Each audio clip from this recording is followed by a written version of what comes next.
আসসালামু আলাইকুম। সুমাইস ডিলাইটে সবাইকে স্বাগতম।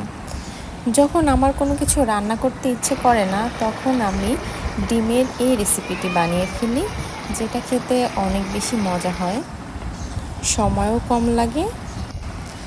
যে কোনো মাছ মাংসের স্বাদকে হার মানাবে ডিমের এই রেসিপিটি। তো শুরু করা যাক আজকের ভিডিও।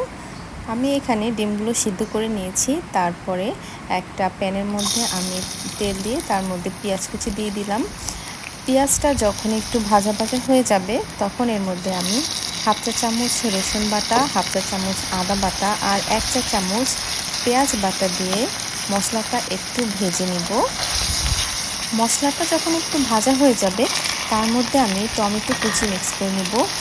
এই রেসিপিটার মধ্যে টমেটো কুচিটা কিন্তু খুব যায় এবং টেস্টটা অনেক বেশি বাড়িয়ে দেয়। আমি একটু লবণ দিয়ে দিলাম, একটু পরিমাণ মতো হলুদ গুঁড়া, মরিচ গুঁড়া, জিরা, ধনিয়া, গরম মশলা গুঁড়ো দিয়ে দিব। তারপরে আমি এখানে অল্প অল্প পানি দিয়ে বারবার মশলাটাকে ভালো করে কষিয়ে নিব।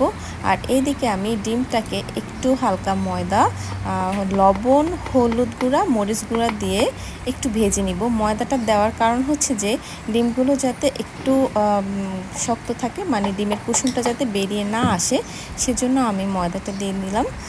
তারপর ডিমগুলোকে মাখিয়ে সুন্দর করে ডিমগুলোকে একটু ব্রাউন করে একটু ফ্রাই করে নিব।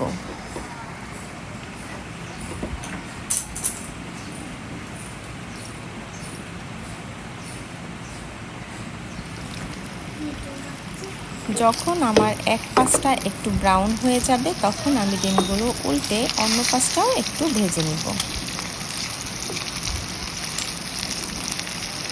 ডিমগুলো ভাজা হয়ে গেলে আমার যে কারিটা রেডি করা আছে মশলাটা, সেটার মধ্যে আমি সুন্দর ডিমগুলো দিয়ে দিব।